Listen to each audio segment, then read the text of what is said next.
الحمد لله الذي لم يزل عالما قديرا سميعا بصيرا، والصلاة والسلام على سيد العرب والعجم سيد العالمين كثيرا كثيرا، وعلى آله الطيبين الطاهرين وأصحابه الراشدين وأولياء ملته وعلماء أهل سنته كثيرا كثيرا. أما بعد، فأعوذ بالله السميع العليم من الشيطان الرجيم. بسم الله الرحمن الرحيم. ولقد أرسلنا رسلا من قبلك وجعلنا لهم أزواجا وذرية.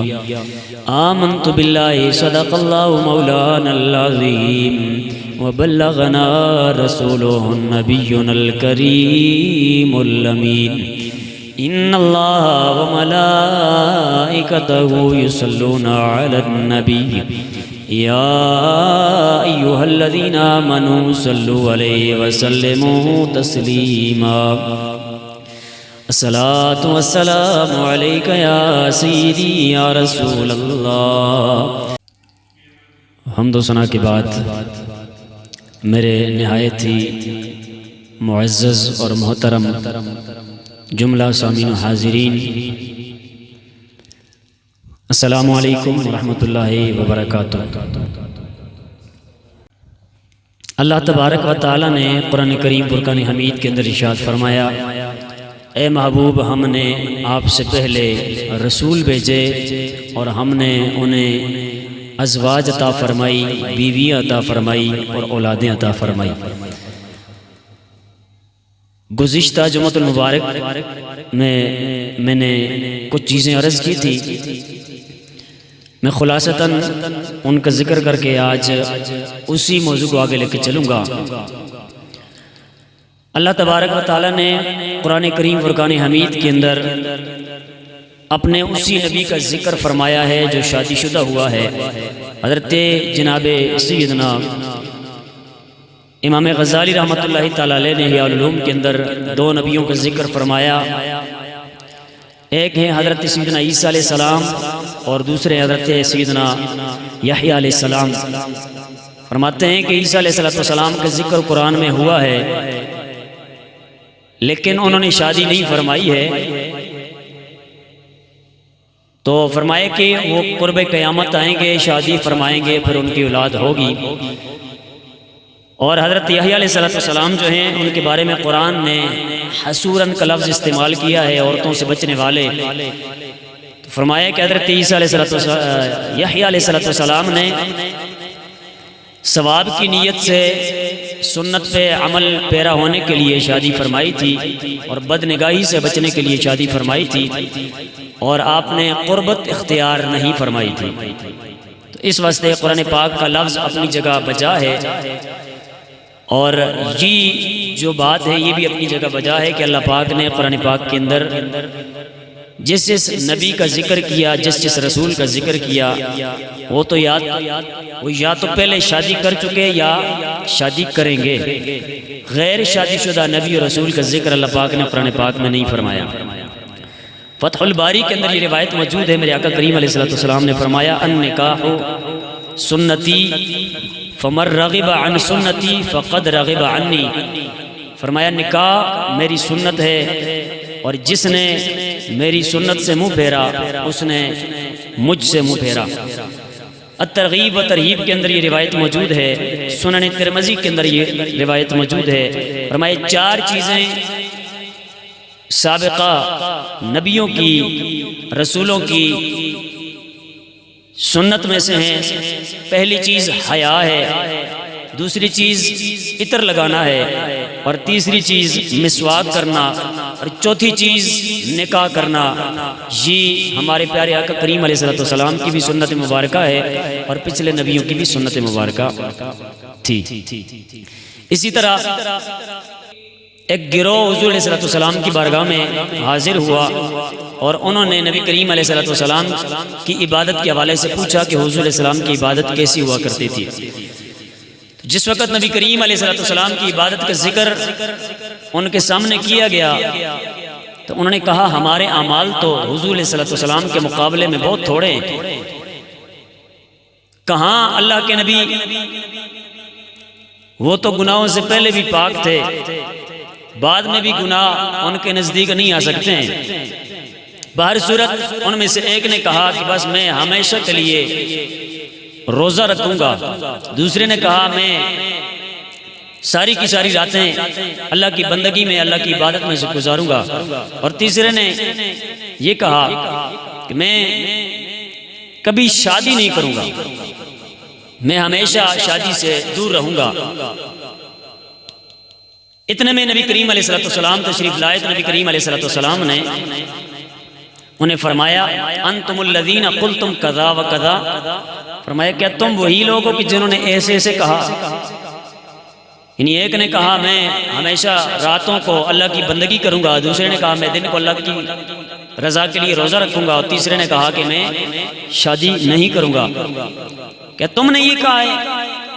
حالانکہ حقیقت یہ ہے کہ انی اخشاکم للہ واتقاکم، فرمایا میں تم سب سے زیادہ اللہ سے ڈرنے والا ہوں، اللہ کی بارگاہ میں سب سے زیادہ جو خشیت حاصل ہے وہ مجھے ہی حاصل ہے، لیکن ولیکن اصوم، میں روزہ بھی رکھتا ہوں، وافطر، اور کبھی میں افطار بھی کرتا ہوں، واصلی، میں نماز بھی پڑھتا ہوں، وارقد، اور میں آرام بھی کرتا ہوں، واتزوج النساء، اور میں عورتوں سے نکاح بھی میں نے کیا ہے۔ میرے آقا کریم علیہ السلام نے فرمایا فمن رغب عن سنتی فلیس منی، جس نے میری سنت سے منہ پھیرا اس نے مجھ سے منہ پھیرا۔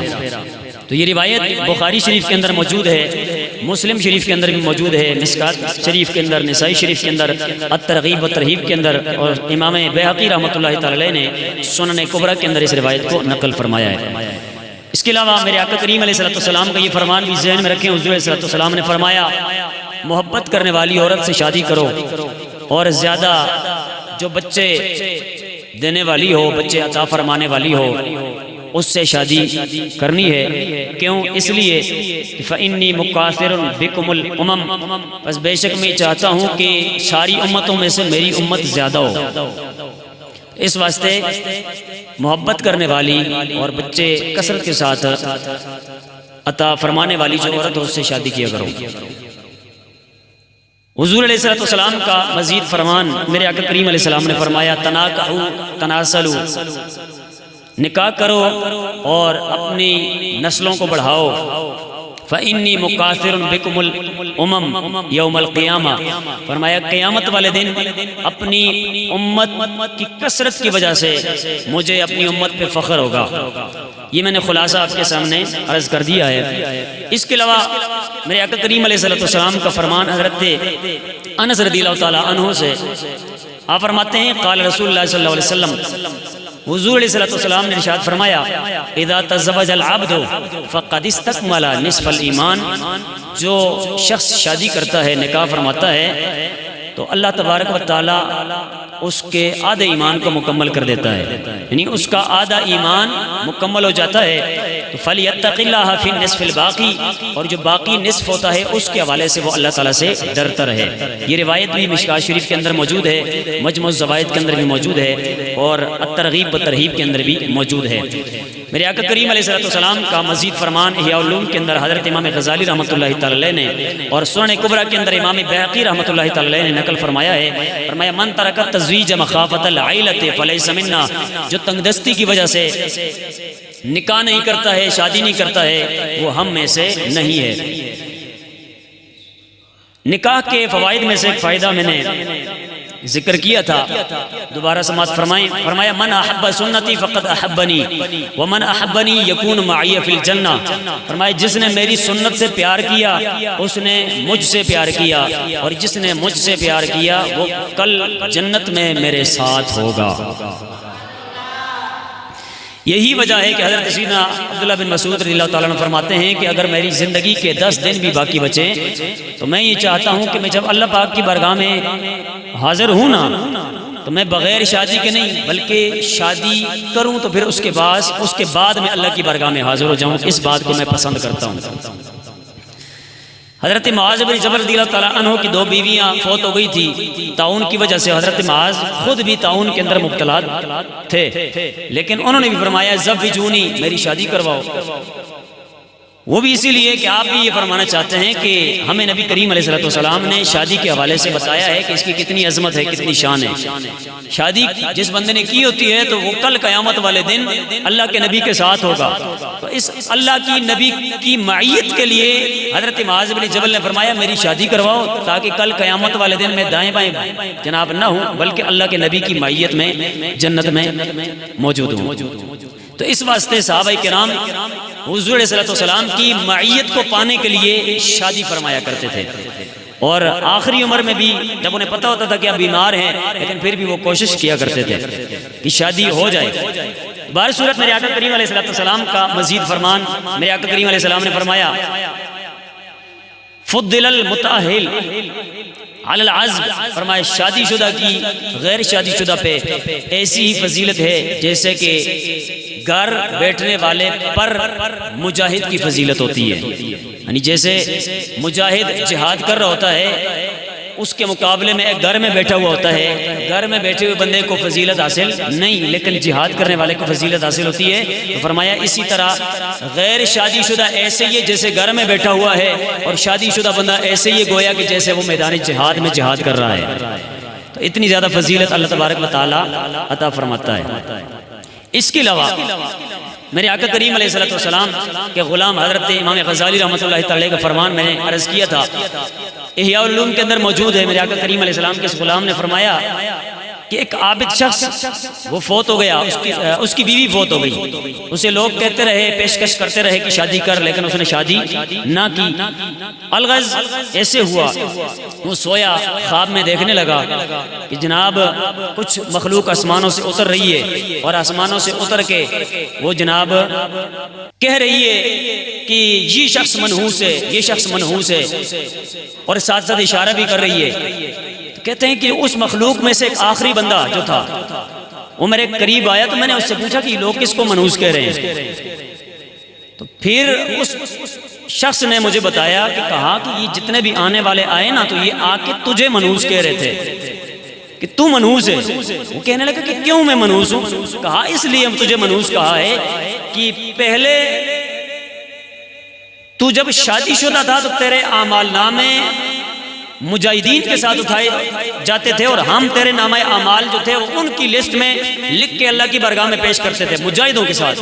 لیکن جب تو نے تیری بیوی فوت ہو گئی، اس کے بعد شادی کی پیشکش بھی کی گئی، تو نے شادی سے انکار کیا، تو اب تیرے نامہ اعمال جو ہیں وہ مخالفین کے ساتھ ہم اللہ کی بارگاہ میں لے کے جاتے ہیں. تو اس واسطے اے بندے یہ جو آنے والے منحوس کہہ رہے ہیں نا، یہ تجھے کہہ رہے ہیں. جی میں نے خلاصتاً آپ کے سامنے یہ چیزیں عرض کر دی. الغرض وہ شخص کہتا ہے جس وقت میں اٹھا نا، بیدار ہوا، تو بیدار ہونے کے بعد پھر کیا تھا لبوں پہ، وہ بھی یہی کہنے لگا زوجونی زوجونی، میری شادی کرواؤ، میرا نکاح کرواؤ. مطلب یہ ہے کہ اسے بھی پتہ چل گیا کہ شادی شدہ انسان جو ہوتا ہے اس کی عظمت کو خود اللہ کے سونے نبی نے بیان کیا ہے، اور جو اللہ کے نبی کی سنت سمجھتے ہوئے اس پہ عمل پیرا ہوتا ہے اللہ تبارک و تعالیٰ اس کو اپنے سونے نبی کی معیت عطا فرماتا ہے، اس کو اپنے نبی کا ساتھ عطا فرماتا ہے. اور اگلا فرمان میرے آقا کریم علیہ السلام کو فرمایا رکعۃ من المتأہل افضل من 70 رکعۃ من العزب. فرمایا جو شادی شدہ بندہ ہوتا ہے اس کی ایک رکعت جو ہے وہ غیر شادی شدہ کی 70 رکعتوں سے بھی زیادہ فضیلت والی ہوتی ہے. تو اس روایت سے بھی شادی کی اہمیت، نکاح کی اہمیت کا ہمیں پتہ چلا، اور یہ روایت بھی حضرت امام غزالی رحمۃ اللہ تعالی علیہ نے احیاء العلوم کے اندر نقل فرمائی ہے۔ اور یہ جو شادی کی عظمت ہے اس کے حوالے سے فرماتے ہیں وَيَشْتَرِكُ فِي ذَلِكَ النِّسَاء، جیسے مرد کو شادی کی وجہ سے نبی کریم علیہ السلام کی معیت حاصل ہوگی، شرف و کمال حاصل ہوگا، جیسے مرد شادی شدہ جو ہے اس کو غیر شادی شدہ کے 70 رکعتوں سے بھی زیادہ جناب فضیلت ملتی ہے ایک رکعت سے، تو اسی طرح عورت جو ہے وہ شادی شدہ اگر ہو تو اس کو بھی غیر شادی شدہ کی 70 رکعتوں سے بھی زیادہ فضیلت ایک رکعت پڑھنے کی وجہ سے مل جاتی ہے۔ اس کے علاوہ میرے آقا کریم علیہ السلام کے غلام حضرت سیدنا بشر حافی رحمۃ اللہ تعالی علیہ، آپ فرماتے ہیں کہ حضرت امام احمد بن حنبل مجھ سے 3 وجوہات کی بنا پر فضیلت رکھتے ہیں۔ ان میں سے ایک وجہ فرماتے ہیں کہ بطلب الحلال لنفسه ولغیرہ، حضرت بشر حافی فرماتے ہیں جب میں مال کماتا ہوں تو میں مال صرف اپنے لیے کماتا ہوں، لیکن حضرت امام احمد بن حنبل رضی اللہ تعالی عنہ جب مال کماتے ہیں، روزی کماتے ہیں تو صرف اپنے لیے ہی نہیں کماتے ہیں بلکہ اللہ کی دیگر مخلوق کے لیے بھی کماتے ہیں۔ سمجھے، یہ نہیں کہ اپنی پیٹ ہی پر ہو باقی چھوڑو، جو کرنے تو سو کرن دے۔ حضرت امام احمد بن حنبل رضی اللہ تعالیٰ عنہ کی فضیلت یہ ہے کہ وہ صرف اپنے لیے ہی نہیں کماتے ہیں بلکہ جو غریب ہوتے ہیں، فقیر ہوتے ہیں، محتاج ہوتے ہیں، بیوائیں ہوتی ہیں، جو علاقے کے غریب لوگ ہوتے ہیں ان کے لیے بھی ذہن میں رکھ کے پھر مزدوری کرتے ہیں۔ حضرت امام احمد بن حنبل فرمایا کہ یہ اس حوالے سے بھی ایک یہ والی فضیلت جو ہے یہ رکھتے ہیں۔ دوسری فضیلت فرمایا کہ وَلِاتِّسَاعِهِ فِي النِّكَاحِ، حضرت بشر حافی رحمۃ اللہ تعالی فرماتے ہیں کہ میں نے نکاح نہیں کیا ہوا لیکن حضرت امام احمد بن حنبل نے نکاح کیا ہوا ہے، انہوں نے نکاح کے حوالے سے کوشش کی ہے تو یہ نکاح کے حوالے سے بھی مجھ سے زیادہ فضیلت رکھتے ہیں۔ اور اگلی جو بات ہے وہ یہ ہے وَلِأَنَّهُ نُصِبَ إِمَامًا لِلْعِمَامَةِ، اور یہ وہ امام ہیں کہ جن کو زمانہ امام کہتا ہے، یعنی یہ زمانے کے امام بھی کہلائے، تو ان کی یہ 3 فضیلتیں ہیں۔ ایک یہ کہ صرف اپنے لیے ہی نہیں کماتے ہیں باقی لوگوں کے لیے بھی کماتے ہیں، دوسری یہ بات کہ یہ زمانے کے امام بھی ہیں امام احمد بن حنبل، اور تیسری بات یہ کہ میں شادی شدہ نہیں ہوں، یہ شادی شدہ ہیں، اس واسطے یہ 3 وجوہات ہیں جن کی وجہ سے امام احمد بن حنبل مجھ سے زیادہ فضیلت والے ہیں۔ اس کے علاوہ حضرت سیدنا بشر حافی رحمۃ اللہ تعالی علیہ، آپ کو بعد از وصال کسی نے خواب میں دیکھا تو دیکھنے کے بعد پوچھا کہ آپ کو اللہ تبارک و تعالیٰ نے کیا مقام عطا فرمایا ہے؟ تو آپ نے فرمایا کہ مجھے اللہ تبارک و تعالیٰ نے 70 بڑے بڑے درجات عطا فرمائے ہیں۔ کتنے جی؟ 70 بڑے بڑے درجے عطا فرمائے ہیں، لیکن میں ان شادی شدہ اللہ کے ولیوں کے برابر نہیں ہو سکا جنہوں نے دنیا میں شادی کی تھی۔ 70 بڑے بڑے درجے مجھے ملے لیکن میں نے ان کے درجے کو نہیں پایا ابھی۔ کیوں؟ کہ انہوں نے شادی کر کے نبی پاک صلی اللہ علیہ وسلم کی سنت کو زندہ کیا، لیکن میں اس سنت کے حوالے سے ان سے نیچے ہوں۔ حالانکہ 70 درجے مجھے بھی ملے ہیں لیکن شادی کرنے کی وجہ سے انہیں جو کمال ملا، جو عزت ملی، اس عزت کو میں نہیں پہنچ سکا ہوں۔ تو بہر صورت یہ بھی احیاء العلوم کے اندر حضرت امام غزالی رحمۃ اللہ تعالی نے نقل فرمایا ہے۔ اس کے علاوہ ہمارے اگر اس دور کو دیکھا جائے، یہ اتنی فضیلتیں ہیں شادی کی، ہمارے دور کو دیکھا جائے تو ہمارے دور میں کیا کیا جاتا ہے؟ کہا جاتا ہے کہ جناب بس ٹھیک ہے، اس کی ایک شادی ہو گئی ہے، دوسری کی ضرورت ہی نہیں ہے۔ یہ بھی ٹھیک ہے اپنی جگہ پہ بات، سمجھ آئی نا؟ یہ بات بھی اپنی جگہ پہ ٹھیک ہے، لیکن ایک ایسا بندہ ہے جس کو مزید بھی طلب ہے اور ضرورت ہے، حاجت ہے، تو پھر اس صورت میں اگر ایک کے بعد دوسری کرنا چاہتا ہے تو قرآن نے اس کی اجازت دی ہے، دوسرے کے بعد تیسری بھی اگر کرنا چاہتا ہے تو قرآن نے اجازت دی ہے، تیسری کے بعد چوتھی بھی کرنا چاہتا ہے تو قرآن نے اجازت دی ہے۔ ایک وقت میں 4 شادیاں بندہ کر سکتا ہے۔ کتنی جی؟ 4 شادیاں بندہ کر سکتا ہے، یہ قرآن کا فیصلہ ہے۔ ہمارے معاشرے میں الگ ایک سسٹم پھیلا ہوا ہے لیکن ہم نے اس سسٹم کو نہیں دیکھنا ہے، ہم نے یہ دیکھنا ہے کہ قرآن کیا کہہ رہا ہے۔ تو یہ 4 شادیاں کس وقت بندہ کر سکتا ہے؟ یہ اس وقت کر سکتا ہے کہ جب چاروں میں انصاف کرے، چاروں میں اعتدال کرے، چاروں کو ایک ہی طرح کے جملہ جناب معاملات چاروں کے ساتھ کرتا رہے، تو یہ بندہ جو چاروں کے ساتھ بالکل بھی فرق نہیں کرتا ہے، ہر ایک کو برابر برابر حصہ دیتا ہے، ہر ایک کو اس کا برابر حق دیتا ہے، تو پھر ایسے بندے کے لیے 4 شادیاں کرنی جائز ہیں۔ لیکن اگر فَإِنْ خِفْتُمْ، قرآن کہتا ہے فَإِنْ خِفْتُمْ أَلَّا تَعْدِلُوا، اگر تمہیں اس بات کا خوف ہو کہ تم ان میں عدل نہیں کر سکو گے، انصاف نہیں کر سکو گے، ظلم و زیادتی پہ اتر جاؤ گے، تو پھر اس صورت میں اگر تمہیں خوف ہو کہ تم عدل نہیں کر سکتے تو فَوَاحِدَةً، پھر ایک سے شادی کرو تو یہ بہتر ہے، پھر ایک ہی سے شادی کرنی ہے۔ یہ کس کا فیصلہ ہے جی؟ قرآن کا فیصلہ۔ تو جو بندہ عدل کر سکتا ہو وہ 4 تک کر سکتا ہے، لیکن جو عدل نہ کر سکتا ہو، کسی کے حسن کی وجہ سے، کسی کے وقار کی وجہ سے، کسی کے بینک بیلنس کی وجہ سے، اگر زیادہ پیار و محبت ہے اور دوسرے کے جناب غربت کی وجہ سے اس سے نہیں ہے، اور ایک کو زیادہ دیا جا رہا ہے دوسرے کو کم دیا جا رہا ہے، ایک کو صرف نظر کیا جا رہا ہے اور دوسرے کو زیادہ نوازا جا رہا ہے، پھر اس صورت میں قرآن نے کہا بس ایک ہی شادی کرنی ہے، سمجھ آئی؟ لیکن جب اعتدال کیا جائے، انصاف کیا جائے، پھر اس صورت میں قرآن نے کتنی شادیوں کا حق بندے کو دیا ہے؟ 4 شادیوں کا ایک وقت میں۔ تو یہ قرآن کا فیصلہ ہے، لیکن ہمارا معاشرہ کچھ اور کہتا ہے۔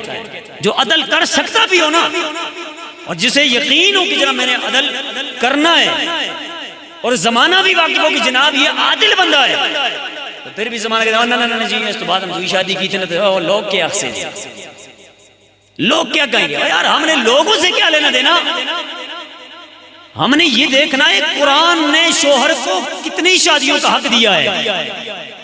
وہ الگ بات ہے کہ جناب پیچھے قانون پاس ہوا تھا اور پھر خیر وہ ریجیکٹ بھی کر دیا گیا، یہ جو قانون تھا یہ اسلام کے شریعت کے خلاف پاس کیا تھا، تبھی جناب اس کو منسوخ کر دیا گیا، اس کو معطل کر دیا گیا۔ برصورت قرآن کا یہ فیصلہ ہے، لیکن ہم نے یہ بات ذہن میں رکھنی ہے کہ اگر عدل ہم نہ کر سکیں تو پھر اس صورت میں ہم نے کیا کرنا ہے جی؟ ایک ہی شادی کرنی ہے، پھر ایک ہی اکتفا کرو۔ اگر ہاں عدل کر سکتے ہو تو پھر اس صورت میں 2 بھی کرو، 3 بھی کرو، 4 بھی کرو۔ قرآن پاک نے اس کی اجازت دیتی ہے، بے شک بیوی نہیں دینی تو نہ دے، سمجھ آئی نا؟ ہاں یہ بات ذہن میں ہونی چاہیے۔ اب شادی جو بندہ کرتا ہے اس کا فائدہ کیا ہوتا ہے؟ ایک تو یہ فائدہ میں نے آپ کے سامنے ذکر کر دیا کہ اللہ اپنے نبی کی معیت جنت میں عطا فرمائے گا شادی شدہ بندے کو، یہ فضیلت اللہ تبارک و تعالیٰ عطا فرماتا ہے۔ دوسری جو فائدے والی بات ہے وہ یہ ہے کہ جب بندہ شادی کرتا ہے اللہ تبارک و تعالیٰ اس کو اولاد جیسی نعمت عطا فرما دیتا ہے، اور جب یہ اولاد جیسی نعمت ملتی ہے تو پھر اگر وہ اولاد بچپنے میں ہو اور قدرت یہی چاہتی ہو کہ بس میں نے اولاد دی ہے، لیکن یہ اولاد اس کے لیے آخرت کا سامان بن جائے، یعنی وہ اولاد چند دن ہی ہماری آنکھوں کے سامنے ہوتی ہے لیکن پھر وہ دنیا سے پردہ فرما جاتی ہے، یعنی بچہ فوت ہو جاتا ہے، دنیا سے چلا جاتا ہے۔ ایسا بچہ جو رب دے اور دینے کے بعد دنیا سے چلا جائے، یہ جانا بھی مومن بندے کے لیے فائدے سے خالی نہیں ہے۔ گل سمجھ آئی نا؟ تو یہ جو بچہ ہے یہ فائدے سے خالی نہیں، کیوں؟ شادی کی ہے تو بچہ ملا ہے نا، شادی کی ہے تو یہ نعمت ملی ہے، شادی کی ہے تو یہ فضیلت جو میں بیان کرنے جا رہا ہوں یہ ملی ہے۔ اب یہ فضیلت ہے کیا؟ میرے آقا کریم علیہ السلام کا فرمان ہے کہ قیامت کا دن ہوگا۔ حضرت امام غزالی رحمۃ اللہ تعالی علیہ نے اس روایت کو نقل فرمایا ہے، فرمایا قیامت کا دن ہوگا، حساب کتاب شروع ہو جائے گا، چھوٹے بچے جو دنیا کے اندر کچھ وقت کے لیے آئے، کچھ سانسیں لیں یا کچھ دن یا کچھ مہینے دنیا سے چلے گئے، وہ والے چھوٹے بچے قیامت کے دن سارے جمع ہو جائیں گے، اور جب جمع ہوں گے پھر کیا ہوگا؟ فَيُقَالُ لِلْمَلَائِكَةِ اذْهَبُوا بِهَؤُلَاءِ إِلَى الْجَنَّةِ، اللہ تبارک و تعالیٰ فرمائے گا اے میرے فرشتوں ان بچوں کو سیدھا جنت میں لے کے چلے جاؤ۔ میں 2 حیثیتیں آپ کے سامنے بیان کروں گا۔ ایک، جس وقت بچہ چھوٹا ہو تو پھر بھی فائدے سے خالی نہیں، لیکن اگر بڑا ہو جائے اور صحیح عقیدے پہ ہو تو پھر بھی فائدے سے خالی نہیں ہے. تو پہلے چھوٹے بچے کی بات کرتا ہوں، پھر اس کے بعد ٹائم ہوا تو بڑے بچے کی بات کریں گے. میرے آقا کریم علیہ السلام نے فرمایا کہ اسے کہا جائے گا، فرشتوں سے کہا جائے گا کہ ان بچوں کو کدھر لے کے جاؤ جی؟ جنت میں لے کے جاؤ. تو اب تھوڑا سا تصور بنا لینا ذرا، سامنے جنت ہے، محشر کا میدان ہے، اللہ تبارک و تعالی جناب جاہ و جلال میں ہے، اللہ تبارک و تعالی غضب میں ہے، اور جناب ابھی حساب و کتاب ہونے جا رہا ہے بندوں کا. ہر بندہ اپنے اپنے جناب نام اعمال کے حوالے سے فکر مند ہے کہ جناب پتہ نہیں ہمیں دائیں ہاتھ میں نام اعمال دیا جائے گا یا بائیں میں دیا جائے گا، نہ جانے ہم جنت جانے والے ہیں یا دوزخ جانے والے ہیں، نہ جانے ہمارے ساتھ کیا کیا جائے گا، ہمارا نیکیوں والا پلڑا باری ہوگا یا گناہوں والا پلڑا باری ہوگا. اب یہ کیفیات ذہن میں رکھیں، اور ذہن میں رکھتے ہوئے پھر یہ سوچیں. اللہ پاک کی طرف سے حکم ہوگا، فرمایا جائے گا ان بچوں کو اے فرشتوں جنت میں لے کے چلے جاؤ. اللہ اکبر. اللہ تبارک و تعالیٰ کے فرشتے جس وقت دونوں بچوں کو جنت کی طرف لے کے جائیں گے، اللہ کے سونے نبی نے فرمایا ہے، حضرت امام غزالی رحمۃ اللہ تعالی علیہ فرماتے گئے فَيَقِفُونَ عَلَىٰ بَابِ الْجَنَّةِ. جس وقت ان بچوں کو فرشتے لے کے جائیں گے، وہ جنت کے دروازے پہ پہنچیں گے. وہاں پہنچتے گی وہ بچے رک جائیں گے. فَيُقَالُ لَهُمْ مَرْحَبًا بِذُرَارِ الْمُسْلِمِينَ. وہ فرشتے کہیں گے اے مسلمانوں کے بچوں تمہیں مرحبا، ادخلوا لا حساب علیکم. انہیں کہا جائے گا، بچوں سے کہا جائے گا اے بچوں آج تمہارا حساب و کتاب نہیں ہونا ہے، اس واسطے تم جنت میں داخل ہو جاؤ. فیقولون، وہ بچے کہیں گے جنت کے دروازے پہ رکے ہوئے بچے یہ کہیں گے این آباؤنا و امہاتنا. اے فرشتوں ہمارے والدین کدھر ہیں؟ ہمارے والدین کہاں پہ گئے؟ ہماری والدہ کدھر ہے؟ یہ سوال کیا جائے گا.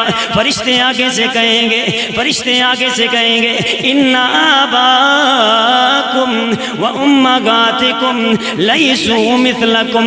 انہیں کہا جائے گا اے بچوں سن لو، تمہارے والدین تمہاری طرح نہیں ہے، تمہاری امی جان تمہارے ابو جان تمہارے طرح نہیں ہے کہ وہ سیدھے جنت میں چلے جائیں، بلکہ انہوں نے اپنی زندگی کے اندر گناہ بھی کیے، انہوں نے نیکیاں بھی کی ہیں، انہوں نے ظلم و زیادتیاں بھی کی ہیں، انہوں نے بلائیاں بھی کی ہیں. تمہاری طرح انہیں بغیر حساب و کتاب میں جنت میں نہیں بھیجا جائے گا. اے بچوں سن لو، ابھی تمہارے والدین کا حساب و کتاب ہونا ہے. جب ان کا حساب و کتاب ہو جائے گا جنتی ہوں گے تو جنت میں بھیج دیے جائیں گے. اگر اعمال نامے صحیح نہ ہوئے جہنم کے حوالے کر دیے جائیں گے. الغز یہ باتیں جس وقت انہیں کہی جائیں گی اللہ کی بارگاہ کے اندر، یہ وہ بچے جناب والا چیخ چیخ کر چلا چلا کر شور ڈالنا شروع کر دیں گے. اللہ تبارک و تعالیٰ فرمائے گا اے فرشتوں شور کون مچا رہا ہے؟ اونچی آواز نہ کہہ رہے سبحان اللہ. اے فرشتوں یہ شور کون مچا رہا ہے؟ شور کی آواز کس کی آ رہی ہے؟ رونے چلانے کی آواز کس کی آ رہی ہے؟ اللہ کے فرشتے اللہ تبارک و تعالیٰ کی بارگاہ کے اندر عرض کریں گے اے اللہ یہ مسلمانوں کے چھوٹے بچے گئے، جب تو نے کہا انہیں جنت میں لے کے جاؤ، یہ جنت کے دروازے پہ رک گئے، اپنے والدین کے حوالے سے پوچھ رہے ہیں ہمارے والدین کدھر ہیں؟ جس وقت ہم نے انہیں ڈیٹیل بتائی، تفصیل بتائی، وہ رونے چلانے لگ گئے، شور کرنے لگ گئے، چیخیں مارنے لگ گئے. اللہ تبارک و تعالیٰ فرمائے گا اے میرے فرشتوں وہ کیا چاہتے گئے؟ اللہ تبارک و تعالیٰ کی بارگاہ میں فرشتے عرض کریں گے اے اللہ ان بچوں کو تو نے جنت جانے کا کہا ہے، لیکن یہ بچے کہہ رہے ہیں ہم اپنے والدین کو ساتھ جنت میں لے کے جائیں گے۔ اگر ہمارے ساتھ ہمارے والدین کو جنت میں نہیں بھیجا جاتا ہے تو ہم بھی جنت میں نہیں جاتے گے۔ اللہ اکبر۔ جس وقت بچے انکار کر دیں گے اللہ تبارک و تعالیٰ فرشتوں سے فرمائے گا اے فرشتوں جاؤ محشر کے میدان کے اندر جتنے بھی بچے یہاں موجود ہیں ان کے والدین کو جمع کر لو، ان کے والدین کو ڈھونڈو، جس کے والدین مل جائیں جیسے یہ بچے جنت میں جا رہے ہیں اسی طرح ان بچوں کے والدین کو بھی سیدھا جنت میں داخل فرما دو۔ اللہ اکبر۔ یا رسول اللہ صلی اللہ علیہ وسلم،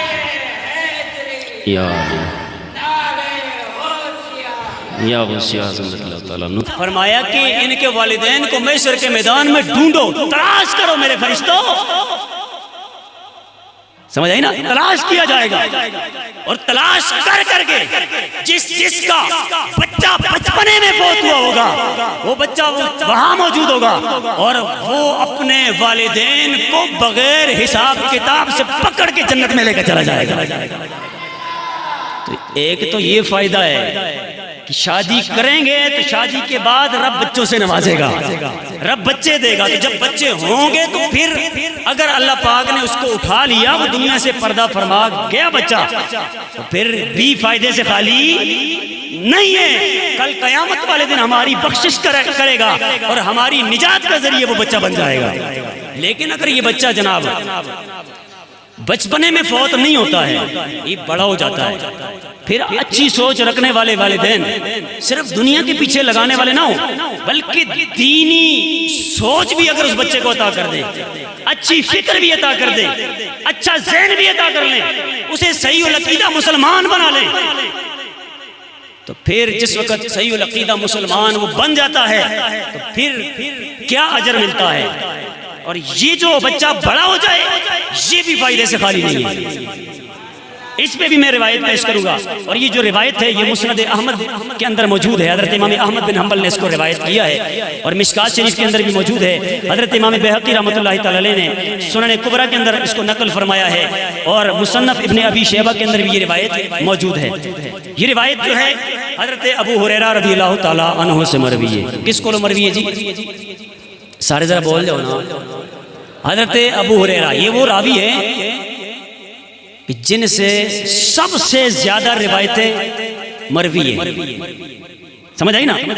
حضرت ابو ہریرہ آپ فرماتے ہیں قال رسول اللہ صلی اللہ علیہ وسلم، رسول اللہ صلی اللہ علیہ وسلم نے ارشاد فرمایا ان اللہ لیرفع الدرجۃ للعبد الصالح فی الجنہ۔ میرے آقا کریم علیہ السلام کے غلام جناب ابو ہریرہ فرماتے گئے سرکار مدینہ راحت قلب و سینہ احمد مجتبی حضرت محمد مصطفیٰ صلی اللہ تعالی علیہ وسلم نے فرمایا ارے میرے نبی وہ نبی ہیں جو دنیا میں بظاہر چل پھر رہے تھے، جو دنیا کے اندر جناب چل پھر رہے تھے، جناب والا مکے کی گلیوں میں تھے، مدینے کی گلیوں میں تھے، لیکن بات وہ والی بتاتے گئے جو جنتوں کی اندر ہو رہی ہوتی ہے۔ میرے آقا کریم علیہ السلام نے ارشاد فرمایا جنت کے اندر اللہ تبارک و تعالی بندے کے درجات کو بلند فرمائے گا، درجات بڑھتے چلے جائیں گے، سٹیپ بڑھتے چلے جائیں گے، مرتبہ بڑھتا چلا جائے گا، مقام بڑھتا چلا جائے گا، عزت بڑھتی چلی جائے گی۔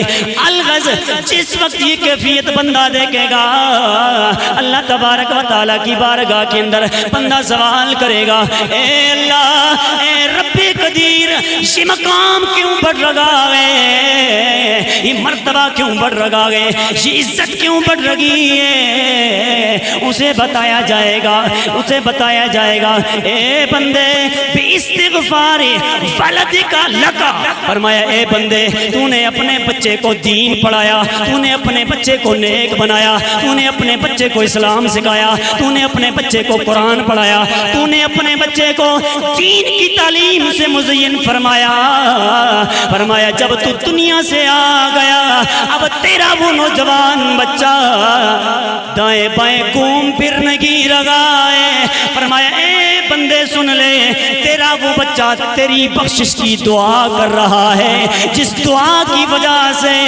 جنت کے اندر تیرا مرتبہ بڑھ جاتا ہے,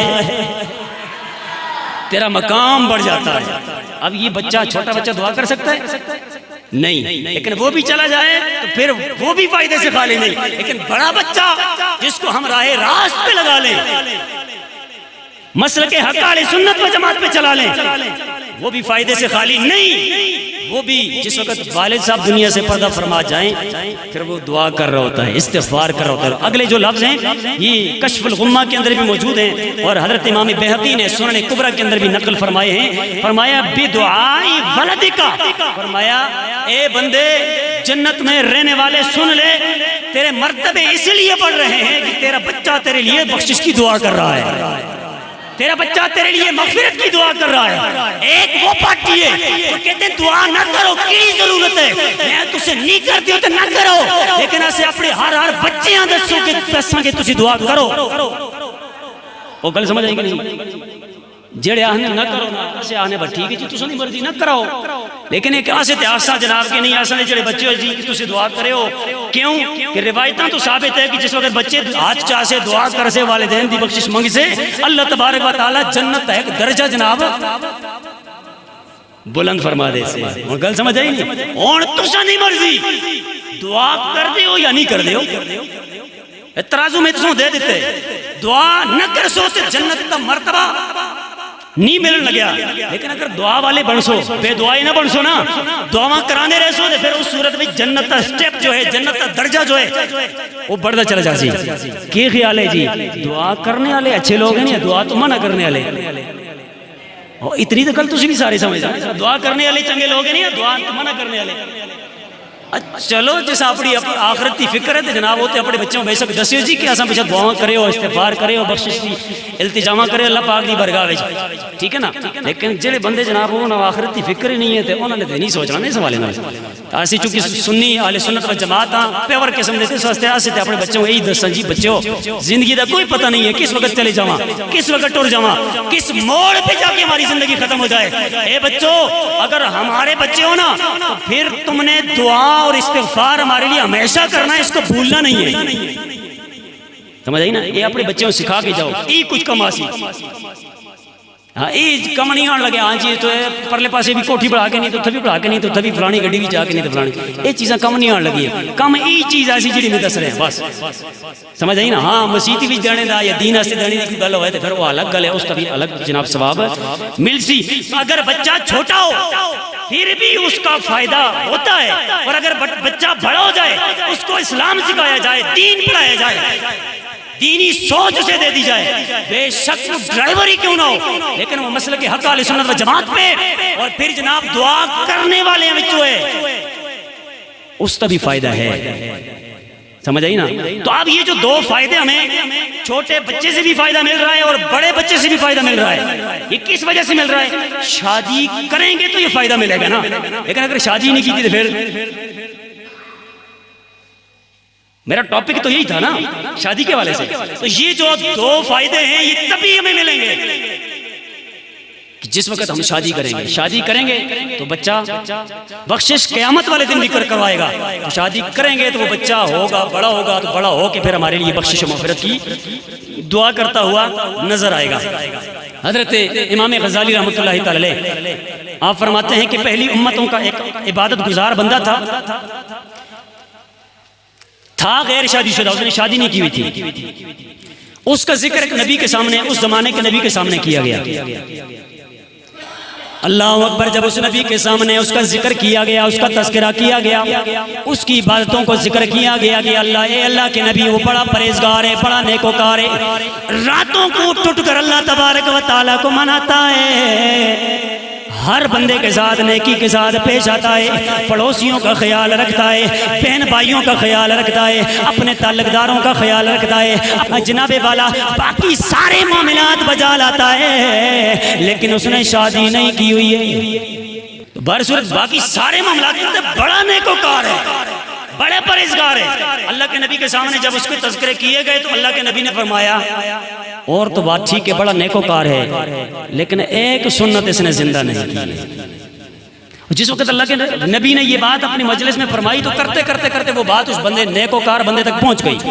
جب اس تک پہنچی تو اس کے دل میں جناب یہ تڑپ پیدا ہوئی کہ وہ کون سی سنت ہے کہ جس کو میں نے زندہ نہیں کیا ہے، میں جاؤں اللہ کے نبی سے پوچھوں نا وہ کون سی سنت ہے تاکہ میں اس پہ عمل کروں اور مجھے اجر مل جائے۔ اللہ اکبر، جس وقت یہ بات چلتے چلتے اس بندے تک پہنچ جاتی ہے، وہ بندہ اللہ کے نبی کی بارگاہ میں آ جاتا ہے۔ جب اللہ کے نبی کی بارگاہ میں پہنچ جاتا ہے، اللہ کے نبی سے پوچھنے لگ جاتا ہے، اے اللہ کے نبی بتائیں تو صحیح نا وہ کون سی سنت ہے جس کو میں نے زندہ نہیں کیا ہے، میں اسی طرف سے آیا ہوں، اسی لگن سے آیا ہوں کہ مجھے آپ بتائیں میں اس پہ عمل کرنے لگ جاؤں۔ اللہ کے نبی نے فرمایا ہاں ہاں ہے بڑا عبادت گزار، ہے بڑا تہجد گزار، ہے بڑا نیکوکاری کرنے والا، ہے بڑا پرہیزگار، ہے بڑا متقی، لیکن ایک سنت نکاح والی جو سنت ہے یہ تو نے زندہ نہیں کی ہے۔ اس واسطے تو ہے تو بڑا پرہیزگار ہے لیکن یہ سنت جو ہے اس کو بھی زندہ کر۔ اللہ کے نبی نے جس وقت یہ فرمایا اس نے کہا اے اللہ کے نبی میں نکاح کو حرام نہیں سمجھتا ہوں، میں نکاح کو ناجائز نہیں سمجھتا ہوں، میں یہ چاہتا ہوں کہ نکاح ہو جائے، میں یہ چاہتا ہوں کہ شادی ہو جائے، لیکن اے اللہ کے نبی میں تنگ دست ہوں، میرے پاس مال نہیں ہے، میرے پاس اتنی پونجی نہیں ہے کہ میں نکاح کر لوں، میں شادی کر لوں۔ اللہ کے نبی نے جس وقت اس فقیر بندے کی یہ ندا سنی، یہ آؤ پکار سنی، یہ باتیں سنی، اللہ کے نبی نے فرمایا اے فقیر بندے سن لے، تو نکاح کو جائز سمجھتا ہے، نکاح کو حلال سمجھتا ہے بڑا پرہیزگار ہے، اللہ کے بندے سن لے۔ آج آج آج اپنا زمانہ دیکھا جائے، ہم جناب غریب سے دور رہتے ہیں، ہم کہتے ہیں نہیں نہیں اسی اپنی تیے سانا دے دے، اس کو کھانے سے کوئی چیز نہیں ہے، اس کو پینے سے کوئی چیز نہیں ہے، اس کے پاس اوڑھنے بچھونے کے لیے کوئی چیز نہیں ہے، ہم جناب غریب بندے سے پیچھے پیچھے ہٹتے ہیں۔ اگر اچھے سے اچھا بندہ ہی کیوں نہ ہو، اچھے اخلاق والا ہی کیوں نہ ہو، اچھی سوچ والا ہی کیوں نہ ہو، اچھی طبیعت والا، اچھے مزاج والا ہی کیوں نہ ہو، ہم اس بندے کو منہ بھی نہیں لگاتے۔ لیکن اللہ کے سونے نبی نے فرمایا اے فقیر بندے، اے تنگ دست بندے سن لے، تو چاہتا ہے کہ تیری شادی کی جائے؟ اس نے کہا ہاں میں یہ چاہتا ہوں کہ میری شادی ہو جائے۔ اللہ کے نبی نے فرمایا تو خود شادی نہیں کر سکتا ہے تو سن لے میری بیٹی ہے۔ اور گل سمجھ میں آندی ہے کہ نہیں آندی؟ فرمایا او فقیر بندے میری بیٹی ہے، اللہ نے مجھے بیٹی عطا فرمائی ہے، تو غریب ہوا تو کیا ہو گیا، فقیر ہوا تو کیا ہو گیا، تنگ دست ہے تو کیا ہو گیا، میں اللہ کا نبی ہوں، اللہ کا رسول ہوں۔ اے فقیر بندے سن لے، میں اپنی بیٹی کا نکاح تجھ سے کر رہا ہوں۔ آئے ہائے ہائے، ہمارا معاشرہ کچھ اور ہے، ہم کہتے ہیں وہ بڑا پیسے والا کوئی ہوئے، زیادہ جاگیردار ہوئے، زیادہ سرمایہ دار ہوئے، زیادہ جناب بڑی شان والا ہوئے، ہم تو یہ دیکھتے ہیں۔ لیکن اللہ کے نبی نے دیکھا اچھا ایک طرف سنت زندہ کرنے کی بات ہے اور دوسری طرف جناب اس سنت سے باز رکھنے والی بات جو ہے وہ ہے فقیری، تنگ دستی۔ فرمایا کوئی بات نہیں، میں اللہ کا نبی، اتنا بڑا اللہ پاک نے مجھے عہدہ دیا ہے، تو غریب ہوا تو کیا ہوا، سنت زندہ کرنے کے لیے میں تجھے اپنی بیٹی کا نکاح تجھ سے کرواتا ہوں۔ ارے نبیوں کا طریقہ کچھ اور ہے، ہم نے طریقے کچھ اور بنائے ہوئے ہیں، اللہ کے پیاروں کا طریقہ کچھ اور ہے، ہم نے کچھ اور طریقہ بنایا ہوا ہے۔ حضرت امام غزالی رحمۃ اللہ تعالی فرماتے ہیں، ایک شخص کا، میں آخری بات کر کے پھر اس کے بعد اجازت چاہوں گا، فرمایا کہ شادی نہیں کی ہوئی تھی، وہ بھی بڑا نیکوکار تھا۔ الغرض ایک دن سویا، سو کے جناب کیا دیکھتا ہے، خواب کے اندر قیامت قائم ہو گئی ہے، اور جب قیامت قائم ہوئی تو دیکھتا ہے کہ اچانک بچے آ جاتے ہیں، دائیں سے دیکھتا ہے بچے آ رہے ہیں، بائیں سے دیکھتا ہے بچے آ رہے ہیں، آگے سے دیکھتا ہے یعنی بچے ہی بچے آ رہے ہیں، اور ان کے ہاتھوں کے اندر، بچوں کے ہاتھوں کے اندر سونے کا گلاس اور چاندی کا جگ پکڑا ہوا ہے۔ عابد جناب والا خواب دیکھ رہا ہے، دیکھتے دیکھتے عابد کہتا ہے میں نے جناب والا محشر کے میدان کی گرمی کو سوچا، محشر کے میدان میں گرمی بڑی سختی پہ، بڑی عروج پہ پہنچی ہوئی تھی، ہر انسان جناب والا گرمی کی وجہ سے تڑپ رہا تھا جناب والا، ان میں ایک میں بھی تھا، مجھے بھی پیاس لگی ہوئی تھی۔ جس وقت میں نے بچوں کو دیکھا، جب بچے قریب آئے میں نے ایک بچے کو پکڑ کے کہنے لگا اے بچہ جی مجھے بھی پانی پلاؤ۔ بچہ آگے سے کہنے لگا اے بزرگوں ہم آپ کے بچے نہیں ہیں، ہم آپ کے بچے نہیں ہیں کہ آپ کو پانی پلائیں، ہم تو اپنے والدین کو پانی پلاتے گئے، ہم تو اپنے والدین کو پانی پلانے کے لیے آئے۔ اللہ اکبر۔ جس وقت یہ معاملہ اس بندے نے دیکھا، عبادت گزار نے دیکھا، اتنے میں جناب والا آنکھ کھل جاتی ہے۔ آنکھ کھلنے سے بھی پہلے جناب والا اس بزرگ نے پوچھا اے بچوں تم ہو کون کہ یہاں پہ لوگوں کو پانی پلا رہے ہو؟ اس محشر کے تپتے میدان کے اندر لوگوں کی پیاس بجھا رہے ہو، تم کون ہو؟ وہ آگے سے جوان وہ بچے کہنے لگے ہم مسلمانوں کے وہ والے بچے گئے جو بچپنے میں فوت ہو گئے تھے، آج محشر کے میدان کے اندر اپنے والدین کو پانی پلا رہے۔ الغزی بندہ جس وقت اٹھا، اٹھنے کے بعد پہلے اس کو کہا شادی نہ کرنا میں ایسی عبادت ہی کرسا، پہلے یہ باتیں کرتا تھا، لیکن جس وقت اٹھا نا خواب سے پھر اس کے بعد کہنے لگا زوجونی میری شادی کرواؤ۔ پھر پوچھا کہ کیوں جی کیوں شادی؟ پہلے تو نہیں کر رہے تھے، اب کیوں کر رہے ہیں؟ کہا میں نے محشر کا میدان دیکھ لیا ہے اور بچوں کا جو فائدہ ہے وہ بھی میں نے دیکھ لیا ہے، تو پتہ چلا شادی کرنے سے جو اللہ تبارک و تعالی بندوں کو نوازتا ہے، اللہ کے نبی کی سنت سمجھتے ہوئے یقین کیجئے یہ ایسی نوازشات ہیں، اگر ان کو ذہن میں رکھ کے سنت مصطفیہ کو زندہ کیا جائے گا، اللہ تبارک و تعالی ہمیں قبر میں بھی رسوا نہیں کرے گا، محشر کے میدان میں بھی رسوا نہیں کرے گا، بلکہ چھوٹے بچوں کے صدقے اور وسیلے سے اللہ پاک ہمیں جنت میں بھیج دے گا۔ اور اگر بچے بڑے ہو گئے تو وہ بچے جب ہاتھ اٹھائیں گے ان کے اٹھے ہوئے ہاتھوں کے صدقے سے اللہ تبارک و تعالی جنت کے مراتب کو بڑھا دے گا۔ اللہ تبارک و تعالی ہم سب کو یہ جو میں نے چیزیں بیان کی ان کو سمجھنے کی توفیق عطا فرمائے۔ تو عدل کر سکو تو پھر تے چار کر سکتے ہو، لیکن اگر عدل نہ کر سکو تو پھر ایک ہی کافی ہے۔ اللہ پاک ہم سب کو